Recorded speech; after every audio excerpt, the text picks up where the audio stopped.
En las últimas semanas los misiles rusos han destruido edificios residenciales en barrios como este que hemos visitado hoy. Es Somiansky, muy cerca del centro, y de una zona comercial que ahora está vacía. Hace unos días misiles rusos cayeron aquí en medio. Un gran incendio se propagó por los últimos pisos. Los bomberos buscaron durante horas para encontrar supervivientes. Fueron 3 misiles y dieron directamente a las casas. No es un error, no es un accidente, dice Sergi, de la patrulla de empleados que ahora se encarga de retirar los escombros. Tenemos que apuntalar las casas también, reforzar el edificio para que no se caiga. Tenemos mucho trabajo, nos dice. Algunos de los ataques y explosiones de los últimos días se han dirigido contra edificios residenciales. Estamos en uno de ellos, en el centro de la ciudad, una zona comercial, una zona popular, y en una de esas viviendas os vamos a mostrar cómo ha quedado completamente dañado. No sé si vamos a poder subir porque nos han dicho que este es el piso 11. A partir de aquí creo que ya no podemos continuar porque efectivamente lo que estamos viendo es, bueno, pues prácticamente una montaña de piedras que bloquea completamente el paso. Ha muerto una persona, murió un vecino y nos dicen que afortunadamente no ha habido más víctimas porque la mayor parte de los vecinos ya habían huido, habían salido de la ciudad. Hoy han podido volver algunos vecinos, pero apenas pueden ni siquiera subir las escaleras y menos aún llegar hasta sus pisos, que están muchos de ellos convertidos en ruinas. Nadie podía imaginar esto aquí. Esto es un barrio tranquilo, de vecinos, dice Alexander, quien nos cuenta que ahora está solo. Su mujer y sus hijos se han ido del país, pero él, a sus 56 años, tiene que quedarse por si el ejército le llama. Ahora la vida será para él más difícil, con su familia lejos y su casa destruida. Rusia continuará con su operación especial hasta que logre sus objetivos, centrados ahora en liberar la región del Donbass. No descartan tampoco asaltar las ciudades que ya tienen rodeadas. Es lo que ha dicho esta mañana, después de días sin dar declaraciones, el ministro de Defensa ruso, según la agencia de noticias Interfax. De momento Ucrania resiste, pero en el intento del ejército ruso de hacerse con ciudades como Kiev u Odessa, deja un rastro de devastación por el camino en ciudades cercanas como Chernigov, Mykolaiv o Mariupol. En esta última, el ayuntamiento asegura que, según testigos presenciales, al menos 300 personas murieron en el ataque al teatro del pasado 16 de marzo. Además, el Organismo Internacional de la Energía Atómica ha denunciado que Rusia está bombardeando una ciudad cercana a Chernóbil, donde viven muchos de los trabajadores de la central. Y hoy hemos vuelto también a ver y a oír al presidente Putin. Occidente está tratando de suprimir la cultura rusa, ha asegurado, y lo ha comparado con lo que ocurrió con la Alemania nazi.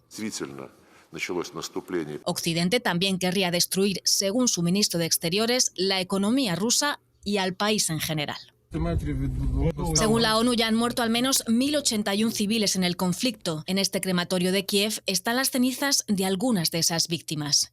Se sabe porque el 3 se repite en la mayoría de las urnas. Hace referencia al mes en el que llegaron, marzo.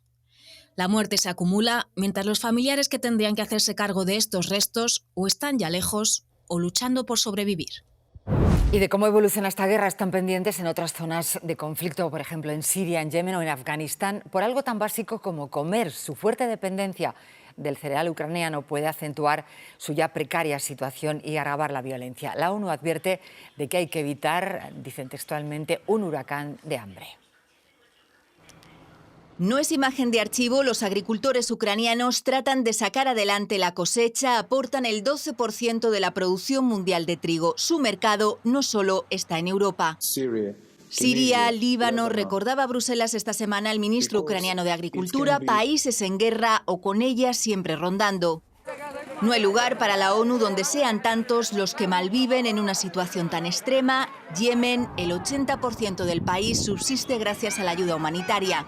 El 50% de su trigo procede de Ucrania, como en el Congo. Hay riesgo de una hambruna global, advierte el secretario general de Naciones Unidas, que dice más, 45 países africanos importan un tercio del trigo. La ONU ha creado un equipo de crisis. Tendrán que ser provistos a partir de otro tipo de graneros, de proveedores.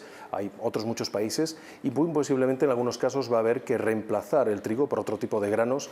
En Siria 9 millones de personas pasan hambre, acaban de cumplir 11 años en conflicto, los precios han subido un 40% en un Afganistán inestable.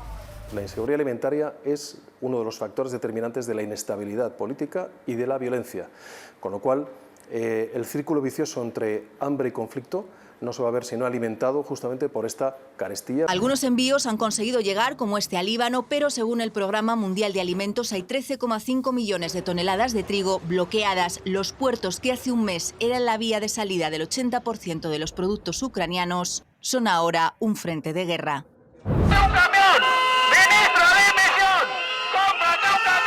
Durante toda la mañana los convocantes del paro en el transporte han protestado en Madrid, frente al Ministerio. En menos de 2 horas, la ministra, que finalmente se reunirá con ellos, les va a explicar el acuerdo alcanzado de madrugada.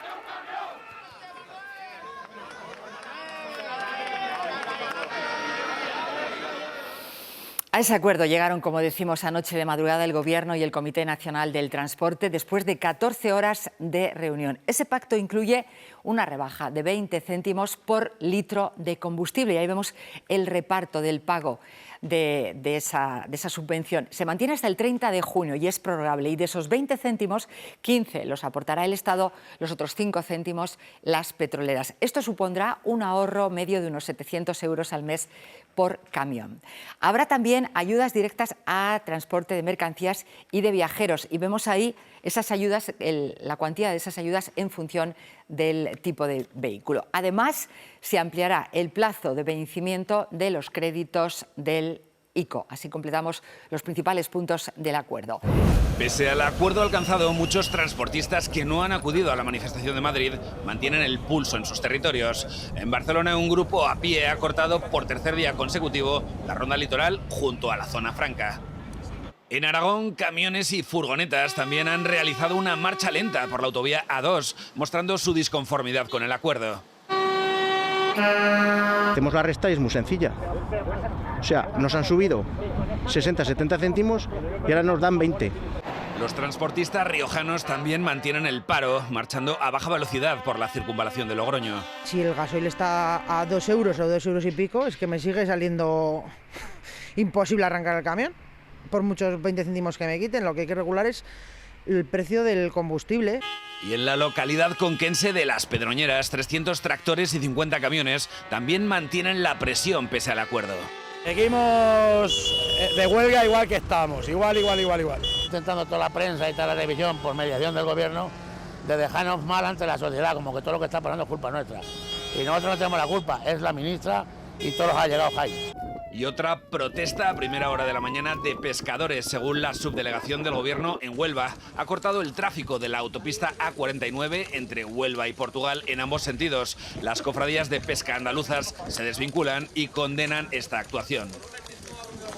Cada vez se ve menos este gesto. La administración de dosis se ha desplomado en los últimos meses. Somos casi 40 millones los mayores de 12 con al menos una dosis, el 93% de la población. ¿Es esto lo máximo a lo que podemos aspirar? No hemos llegado al techo porque todavía quedan muchas personas que no se han vacunado. Van a estar en un riesgo muy elevado, dado que la situación social va a cambiar respecto a las medidas de restricción. Hay algo menos de 3 millones de personas mayores de 12 años sin ninguna dosis.